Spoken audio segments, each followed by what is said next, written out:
പ്രവാസി സർവ്വവാർത്ത ആരംഭിക്കുന്നു. 65 വയസ്സിന് മുകളിലുള്ളവർക്കും വിവിധ രോഗങ്ങളുള്ളവർക്കും ഈ വർഷത്തെ ഹജ്ജിന് അനുമതി നൽകില്ലെന്ന് സൗദി അറേബ്യ. ഈ വർഷം സൗദിയിലുള്ള വിദേശികളിൽ നിന്നും സ്വദേശികളിൽ നിന്നുമായി 10,000 പേർക്കാണ് ഹജ്ജിന് അവസരം നൽകുകയെന്ന് ഹജ്ജ് മന്ത്രി മുഹമ്മദ് സാലിഹ് ബൻദൻ. സുരക്ഷിതമായി ഹജ്ജ് പൂർത്തിയാക്കാൻ ആരോഗ്യ മന്ത്രാലയം നിർദ്ദേശിക്കുന്ന എല്ലാ വ്യവസ്ഥകളും പാലിക്കും. അതത് എംബസികളുമായും കോൺസുലേറ്റുകളുമായും ബന്ധപ്പെട്ടാണ് സൗദിയിലെ വിദേശികളെ ഹജ്ജിന് തെരഞ്ഞെടുക്കുകയെന്നും അധികൃതർ അറിയിച്ചു.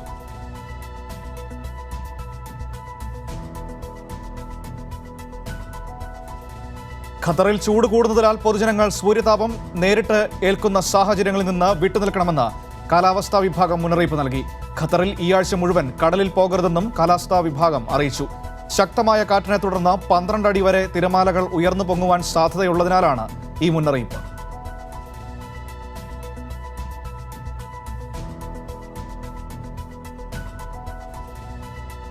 ഷാർജയിൽ ജൂലൈ മാസം 1 മുതൽ വാഹനങ്ങളുടെ പാർക്കിംഗ് ഫീസ് വീണ്ടും പ്രാബല്യത്തിൽ വരും. കോവിഡ് പശ്ചാത്തലത്തിൽ ഏപ്രിൽ മുതൽ വാഹനങ്ങൾക്ക് പാർക്കിംഗ് ഫീസ് ചുമത്തിയിരുന്നില്ല. ജനജീവിതം സാധാരണ നിലയിലേക്ക് മടങ്ങിവരുന്ന സാഹചര്യത്തിലാണ് ഫീസ് പുനഃസ്ഥാപിക്കുന്നതെന്ന് നഗരസഭാ അധികൃതർ അറിയിച്ചു.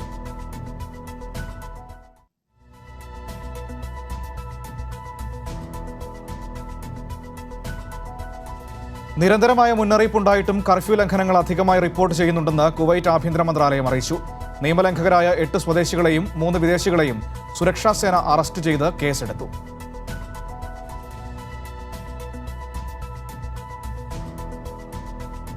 ഒമാനിൽ ഷോപ്പിംഗ് മാളുകൾ ഉൾപ്പെടെ കൂടുതൽ വാണിജ്യ സ്ഥാപനങ്ങൾ തുറക്കാൻ സുപ്രീം കമ്മിറ്റി അനുമതി.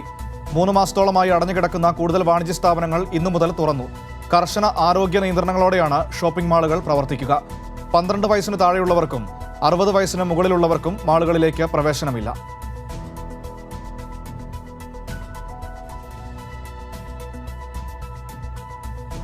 ഇന്ത്യയിലേക്ക് ഖത്തറിൽ നിന്നുള്ള ചാർട്ടേഡ് ഫ്ലൈറ്റുകൾക്ക് പുതിയ പ്രവർത്തന മാനദണ്ഡങ്ങൾ പുറപ്പെടുവിച്ച് Qatar Indian embassy. Standard operation പ്രൊസീജിയറിന്റെ ഭാഗമായി യാത്രക്കാർ നിർബന്ധമായും ഇന്ത്യൻ എംബസിയിൽ പേരുകൾ രജിസ്റ്റർ ചെയ്തിരിക്കണം. രജിസ്ട്രേഷന് ശേഷം എംബസി നൽകുന്ന EOID നമ്പർ യാത്രികർക്ക് ഉണ്ടായിരിക്കണമെന്നും ഇന്ത്യൻ എംബസി അധികൃതർ അറിയിച്ചു.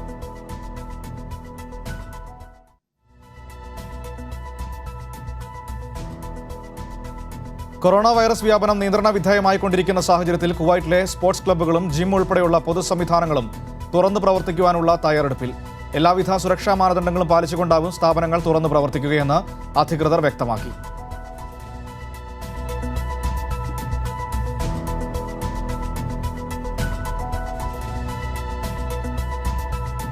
കഴിഞ്ഞ 24 മണിക്കൂറിനിടെ സൗദി അറേബ്യയിൽ 4710 പേർ കോവിഡ് മുക്തരായി. 1,09,885 പേർക്കാണ് ഇതുവരെ രോഗമുക്തി ഉണ്ടായത്. മൊത്തം രോഗബാധിതരുടെ എണ്ണം 1,64,144 മരിച്ചവരുടെ എണ്ണം 1,346 ഉയർന്നു.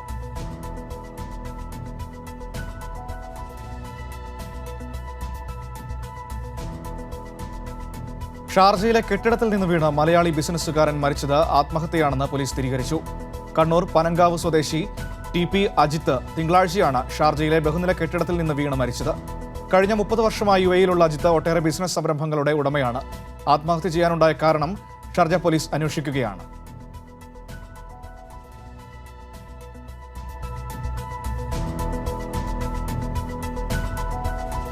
ദുബായിൽ കോവിഡ് പരിശോധനകൾ ഊർജിതമാക്കി. പരിശോധനയ്ക്ക് കൂടുതൽ ആശുപത്രികളും സ്വകാര്യ ലാബുകളും സജ്ജമാക്കിയതോടെ 30,000-ലേറെ പരിശോധനകളാണ് നടക്കുന്നത്.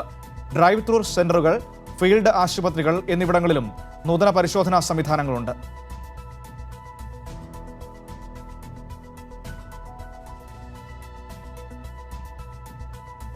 സൗദിയിലെ ചില്ലറ മൊത്ത വ്യാപാര മേഖലയിൽ സൗദി ജീവനക്കാരുടെ എണ്ണം വർദ്ധിക്കുന്നു. കഴിഞ്ഞ വർഷം 3-ാം പാദത്തെ അപേക്ഷിച്ച് 4-ാം പാദത്തിൽ സൗദി ജീവനക്കാരുടെ എണ്ണം 1% തോതിൽ വർദ്ധിച്ചു. അതേസമയം വിദേശ ജീവനക്കാരുടെ എണ്ണം 2.1% തോതിൽ കുറയുകയും ചെയ്തതായി ജനറൽ അതോറിറ്റി ഫോർ സ്റ്റാറ്റിസ്റ്റിക്സ് വ്യക്തമാക്കുന്നു.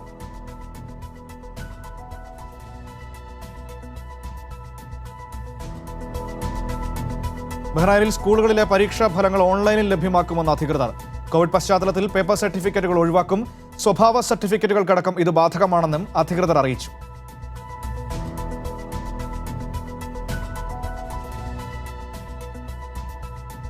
ഖത്തറിൽ ആദായ നികുതി റിട്ടേൺ സമർപ്പിക്കാനുള്ള സമയപരിധി ഒക്ടോബർ 30 വരെ നീട്ടിയതായി ഖത്തർ ജനറൽ ടാക്സ് അതോറിറ്റി. നടപടി ഖത്തർ അമീർ Sheikh Tamim bin Hamad Al താനിയുടെ ഉത്തരവ് പ്രകാരം. കോവിഡ് പ്രതിസന്ധിയിൽ വെല്ലുവിളി നേരിടുന്ന ബിസിനസ് മേഖലയെ പിന്തുണയ്ക്കാനുള്ള ശ്രമങ്ങളുടെ ഭാഗമായിട്ടാണ് ഇളവുകൾ നൽകുന്നത്.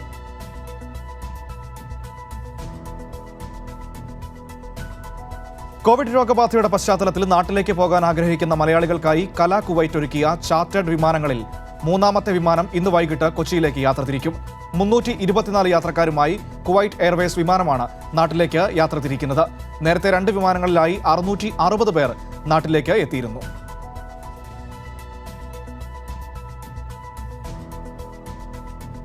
ദോഹയിൽ ശുചിത്വ നിയമങ്ങൾ ലംഘിച്ചതിനെ തുടർന്ന് 340 കേസുകൾ രജിസ്റ്റർ ചെയ്തതായി മുനിസിപ്പാലിറ്റി അധികൃതർ.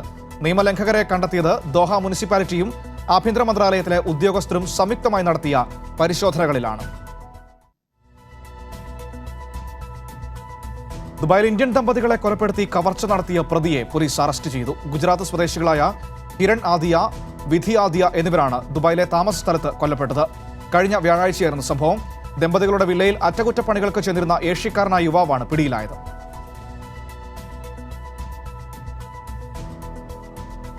കോവിഡ് പരിശോധനയ്ക്ക് സ്രവ ആന്റിബോഡി റാപ്പിഡ് ടെസ്റ്റുകൾ സൗദി ആരോഗ്യ മന്ത്രാലയം ശുപാർശ ചെയ്യില്ലെന്നും സൗദി ആരോഗ്യ മന്ത്രാലയം PCR ടെസ്റ്റിന് വിപുലമായ സൗകര്യങ്ങൾ ഒരുക്കിയിട്ടുണ്ടെന്നും അറിയിച്ചു.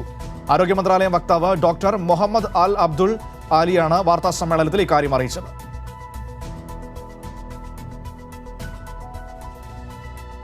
അബുദാബിയിൽ കോവിഡ് ബാധിച്ച് ഒരു മലയാളി കൂടി മരിച്ചു. തിരുവനന്തപുരം ആറ്റിങ്ങൽ വഞ്ചിയൂർ കട്ടപ്പറമ്പ് സ്വദേശി മുരളീധരനാണ് മരിച്ചത്.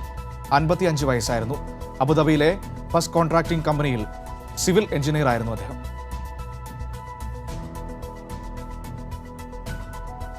ഇന്റർനെറ്റ് വേഗതയിൽ ലോക റാങ്കിങ്ങിൽ കുവൈറ്റ് 37-ാം സ്ഥാനത്ത്. 44.44 Mbps ശരാശരി വേഗതയിൽ ഇന്റർനെറ്റ് സേവനങ്ങൾ ലഭ്യമാകുന്ന കുവൈറ്റ് അറബ് മേഖലയിൽ 5-ാം സ്ഥാനത്താണ്. കൊറോണ ബാധയെ തുടർന്ന് കുവൈറ്റിൽ ഒരു വനിതാ തടവുകാരി മരണപ്പെട്ടു. ശ്വാസതടസ്സം അനുഭവപ്പെട്ടതിനെ തുടർന്ന് ഫവാനിയ ആശുപത്രിയിൽ ഒരാഴ്ചയായി ചികിത്സയിലായിരുന്നു. 59-കാരിയാണ് മരണമടഞ്ഞത്. അബുദാബി അന്താരാഷ്ട്ര വിമാനത്താവളത്തിൽ 6 ലക്ഷത്തിലേറെ കോവിഡ് പരിശോധനകൾ നടത്തിയതായി അധികൃതർ. യാത്രക്കാരും വിമാനത്താവള ജീവനക്കാരും അടക്കം 51,100 പേർക്ക് ഇതിനകം പരിശോധന നടത്തിയതായി അബുദാബി വിമാനത്താവളം വക്താവ് അറിയിച്ചു.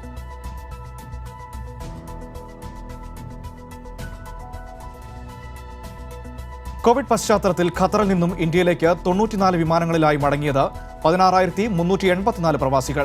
45 വിമാനങ്ങളാണ് വന്ദേ ഭാരത് മിഷന്റെ ഭാഗമായി പറന്നുയർന്നത്. കോവിഡ് പ്രതിരോധത്തിന്റെ ഭാഗമായി അബുദാബി മുസഫ വ്യവസായ നഗരിയിൽ നടത്തിയ ശുചീകരണ യത്നവും കോവിഡ് പരിശോധനയും പൂർത്തിയായി. 6 ആഴ്ചയായി നിരന്തരം നടത്തിവന്ന തീവ്രശ്രമത്തിന്റെ ഭാഗമായാണ് മുസഫ വ്യവസായ നഗരി അണുവിമുക്തമാക്കൽ പൂർത്തിയാക്കിയത്. ഓരോ ദിവസവും വ്യത്യസ്ത മേഖലകൾ പൂർണ്ണമായും അടച്ചിട്ടാണ് അണുമുക്ത പ്രവർത്തനങ്ങൾ നടത്തിയത്. ഖത്തറിൽ സ്വദേശികളെ കൂടാതെ പ്രവാസികളായ പ്രൊഫഷണലുകൾക്ക് ഇടയിലും കോവിഡ് രോഗവ്യാപനം സാധ്യത കൂടിയതായി ആരോഗ്യവകുപ്പ്. ഇതിൽ പ്രായമായവരും മറ്റ് ഗുരുതര ആരോഗ്യ പ്രശ്നം ഉള്ളവർക്കുമാകും കൂടുതൽ ആരോഗ്യ പ്രശ്നങ്ങൾ ഉണ്ടാവുകയെന്നും പൊതുജനങ്ങൾ അതീവ ജാഗ്രത പാലിക്കണമെന്നും അധികൃതർ അറിയിച്ചു. വിമാന ബഹിരാകാശ മേഖലയിലെ വാണിജ്യ രംഗത്ത് UAEക്ക് വൻ മുന്നേറ്റം. കഴിഞ്ഞ വർഷം 28.2 ബില്യൺ ദിർഹമിന്റെ ഇടപാടുകളാണ് നടന്നത്. അടുത്ത വർഷം 15% വർധനയാണ് പ്രതീക്ഷിക്കുന്നതെന്ന് അധികൃതർ അറിയിച്ചു.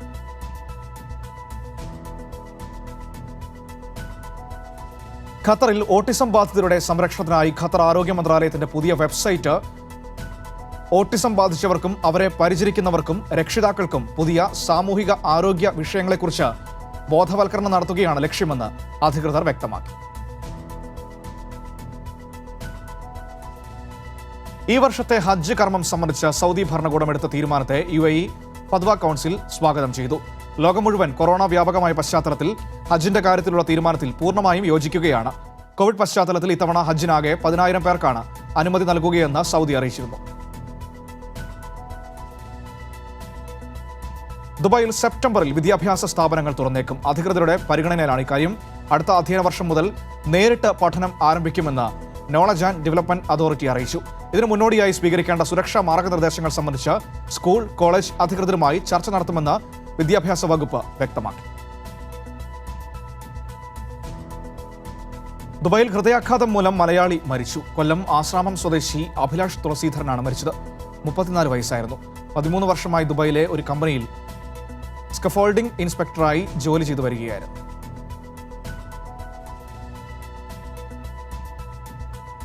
ഉപഭോക്തൃ സംരക്ഷണ നിയമം പരിഷ്കരിക്കാൻ ഒരുങ്ങി UAE. പുതിയ കരട് നിയമത്തിന് ഫെഡറൽ നാഷണൽ കൗൺസിൽ അംഗീകാരം നൽകി. കച്ചവടക്കാരുടെയും ഉപഭോക്താക്കളുടെയും ബന്ധം മെച്ചപ്പെടുത്തുന്നതിനുള്ള നിയമം UAE president Sheikh Khalifa bin Zayed Al Nahyan ഒപ്പുവയ്ക്കുന്നതോടെ പ്രാബല്യത്തിൽ വരും. ലോകത്ത് കോവിഡ് ബാധിതരുടെ എണ്ണം 93,41,000 കടന്നു. ആഗോളതലത്തിൽ കോവിഡ് ബാധിച്ച് മരിച്ചവരുടെ എണ്ണം 4,78,000 കടന്നു. 24 മണിക്കൂറിനിടെ ബ്രസീലിൽ 1000-ലധികം പേർ കൂടി കോവിഡ് ബാധിച്ച് മരിച്ചു. ഇതോടെ ബ്രസീലിൽ കോവിഡ് ബാധിച്ച് മരിച്ചവരുടെ എണ്ണം 52,000 ആയി.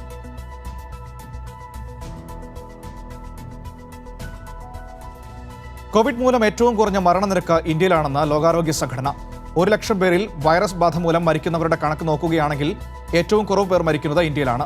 ആഗോള ശരാശരി പരിശോധിക്കുമ്പോൾ ഇതിന്റെ 6 ഇരട്ടിയിലധികമാണ് മരണനിരക്ക്. അതായത് ലക്ഷത്തിൽ 6.04 ഇന്ത്യയിൽ മരണനിരക്ക്. UK-യിൽ 63.13, സ്പെയിനിൽ 60.60, ഇറ്റലിയിൽ 57.19, അമേരിക്കയിൽ 36.30 മരണനിരക്ക്. പാകിസ്ഥാനുമായുള്ള നയതന്ത്ര ബന്ധം വെട്ടിച്ചുരുക്കാൻ കേന്ദ്ര സർക്കാർ തീരുമാനം. ഹൈക്കമ്മീഷനിലെ 50% ജീവനക്കാരെ മടക്കി വിളിക്കണമെന്ന് പാക് വിദേശകാര്യ മന്ത്രാലയത്തോട് ഇന്ത്യ ആവശ്യപ്പെട്ടു. ഡെപ്യൂട്ടി ഹൈക്കമ്മീഷണറെ വിളിച്ചു വരുത്തിയാണ് വിദേശകാര്യ മന്ത്രാലയം നിലപാട് വ്യക്തമാക്കിയത്. പാക് രഹസ്യാന്വേഷണ ഏജൻസികൾ തട്ടിക്കൊണ്ടുപോയ ഉദ്യോഗസ്ഥരെ കടുത്ത ശാരീരിക മാനസിക പീഡനങ്ങൾക്ക് വിധേയമാക്കിയതായും കണ്ടെത്തിയിരുന്നു. ബ്രസീലിയൻ പ്രസിഡന്റ് ജെയിൽ ബോൾസനാരോയോട് മാസ്ക് ധരിക്കണമെന്നാവശ്യപ്പെട്ട് ബ്രസീലിയൻ കോടതി. ബോൾസനാരോ മാസ്ക് ധരിക്കാതെ പൊതുവേദികളിൽ പ്രത്യക്ഷപ്പെടുന്ന സാഹചര്യത്തിലാണ് കോടതി ഇടപെടൽ. തലസ്ഥാന നഗരത്തിലെ ഫെഡറൽ കോടതി ജഡ്ജി റൊനാറ്റോ കൊൽഹോ ബൊറലിയാണ് ഇക്കാര്യം ഉത്തരവിട്ടത്.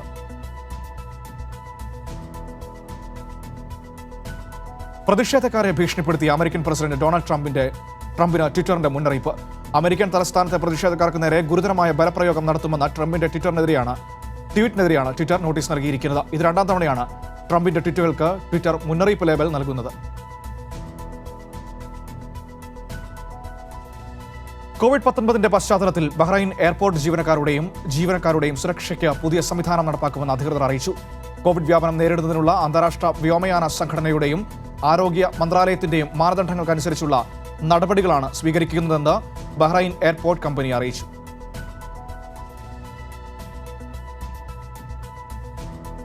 കൊറോണ വൈറസ് അമേരിക്കയെ മുട്ടുകുത്തിച്ചതായി US പബ്ലിക് ഹെൽത്ത് മേധാവി. ഇതുവരെ 2.3 ദശലക്ഷത്തിലധികം പേർക്ക് കോവിഡ് സ്ഥിരീകരിച്ച അമേരിക്കയിൽ 1,21,000 പേർ രോഗം ബാധിച്ച് മരിച്ചിട്ടുണ്ട്.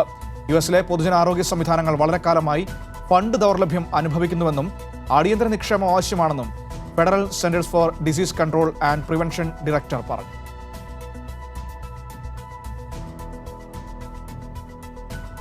ബിയർ കുടിച്ച ശേഷം 18 മണിക്കൂർ കിടന്നുറങ്ങിയ യുവാവ് മൂത്രസഞ്ചി തകർന്ന ആശുപത്രിയിൽ.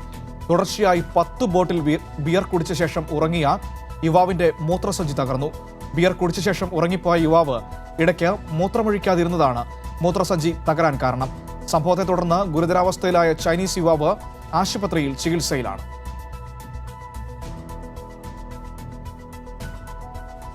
ഇന്ത്യ ചൈന സംഘർഷം 50ാം ദിവസത്തിലേക്ക് കടക്കുമ്പോൾ അതിർത്തിയിൽ പ്രതിരോധ കോട്ടയൊരുക്കി ഇന്ത്യൻ സേന. നിയന്ത്രണ രേഖയിൽ കര വ്യോമസേനകളുടെ വൻ സന്നാഹമാണ് ഇന്ത്യ സജ്ജമാക്കിയത്. മെയ് 5-ാം തീയതി കിഴക്കൻ ലഡാക്കിലെ പാങ്കോങ് മലനിരകളിൽ ഇരു സേനകളും തമ്മിലുള്ള സംഘട്ടനമാണ് പിന്നീട് യുദ്ധസമാനമായ അന്തരീക്ഷത്തിലേക്ക് വളർന്നത്.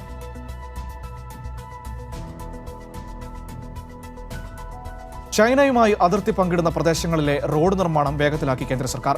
32 ഇടങ്ങളിലെ നിർമ്മാണ പ്രവർത്തനങ്ങളാണ് അതിവേഗത്തിലാക്കാൻ കേന്ദ്ര സർക്കാർ തീരുമാനിച്ചത്. കേന്ദ്ര ആഭ്യന്തര മന്ത്രാലയത്തിന്റെ ഉന്നതതല യോഗത്തിലാണ് ഇക്കാര്യത്തിൽ ധാരണയായത്. നിലവിൽ 73 റോഡുകളുടെ നിർമ്മാണമാണ് ചൈനീസ് അതിർത്തിയിൽ ഇന്ത്യ നടത്തുന്നത്.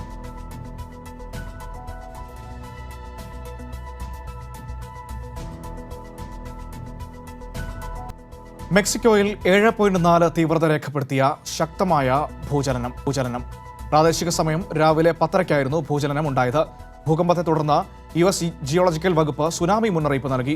ഭൂചലനത്തിൽ കെട്ടിടം തകർന്ന് ഒരാൾ മരിച്ചതായും റിപ്പോർട്ടുകളുണ്ട്.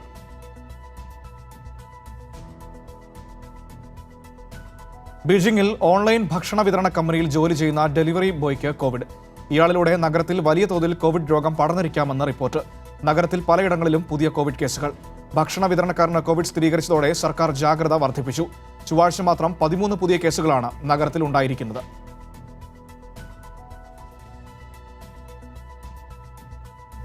ഇന്ത്യൻ വംശജരായ 3 പേർ ന്യൂജേഴ്സിയിൽ നീന്തൽക്കുളത്തിൽ മരിച്ച നിലയിൽ. ഈസ്റ്റ് ബ്രഡ്സ്വിക്കിലെ പുതുതായി വാങ്ങിയ ഇവരുടെ വീട്ടിലാണ് സംഭവം. അയൽവാസിയാണ് പോലീസിൽ വിവരം അറിയിച്ചത്. നീന്തൽക്കുളത്തിന്റെ അറ്റകുറ്റപ്പണി കഴിഞ്ഞതിന് പിന്നാലെയാണ് ദുരന്തം. കുടുംബം 2 ആഴ്ച മുമ്പാണ് പുതിയ വീട്ടിൽ താമസം തുടങ്ങിയതെന്നും പൂൾ നിർമ്മിച്ചത് ഈ അടുത്താണെന്നും അയൽവാസി പറഞ്ഞു. 3.5 അടി ആഴമുള്ളതാണ് നീന്തൽക്കുളം. വൈദ്യുതാഘാതമേറ്റ് മരിച്ചെന്നാണ് സൂചനകൾ.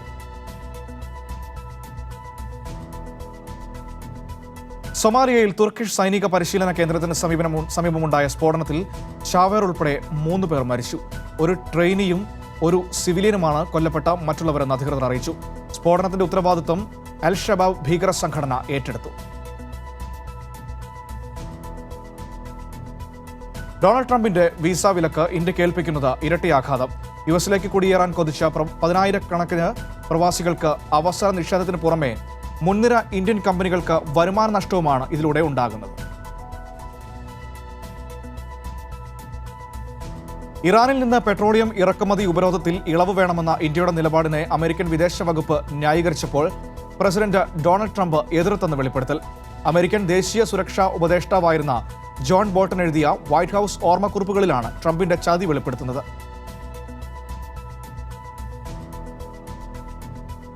കോവിഡ് ബാധിതരുടെ പ്രതിദിന എണ്ണത്തിലെ റെക്കോർഡ് വർധന കാണിക്കുന്നത് ജനസംഖ്യ കൂടിയ വലിയ രാജ്യങ്ങളിൽ വൈറസ് വ്യാപനം ഒരേ സമയം മൂർധന്യാവസ്ഥയിലേക്ക് നീങ്ങുന്നതിനാലാണെന്ന് ലോകാരോഗ്യ സംഘടന.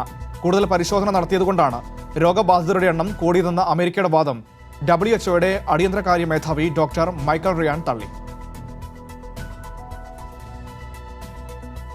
ചാർട്ടർ വിമാന സർവീസുകൾ നടത്തുന്നതിന് ഇന്ത്യൻ വ്യോമയാന കമ്പനികൾ അനുമതി പത്രത്തിന് അപേക്ഷിക്കണമെന്ന് അമേരിക്ക.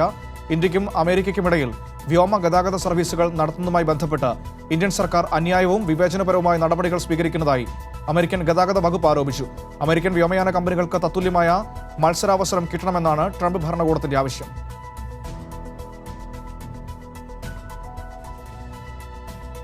നേപ്പാളിലെ വിവിധ പ്രദേശങ്ങൾ ചൈന കൈയടക്കിയതായി റിപ്പോർട്ട്. ഒരു ഗ്രാമം മുഴുവൻ കയ്യേറിയ ചൈന അതിർത്തി തൂണുകൾ എടുത്തു മാറ്റിയതായി വാർത്താ ഏജൻസി. ഗോർഖ ജില്ലയിലെ റോയ് ഗ്രാമത്തിലാണ് ചൈന ഏറ്റവും ഒടുവിൽ കടന്നു കയറിയത്. നിലവിൽ ചൈനയുടെ പൂർണ്ണ നിയന്ത്രണത്തിലാണ് ഗ്രാമം. അവിടുത്തെ 72 കുടുംബങ്ങൾ കടുത്ത ആശങ്കയിലാണെന്ന് വാർത്താ ഏജൻസിയുടെ റിപ്പോർട്ട് പറയുന്നു.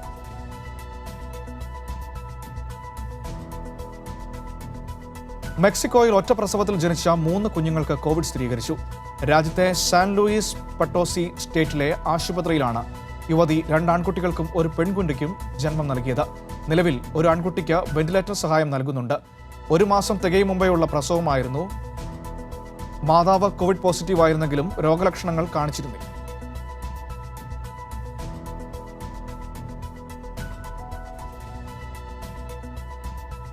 പ്രവാസി സർവാർത്ത പൂർണ്ണമാകുന്നു.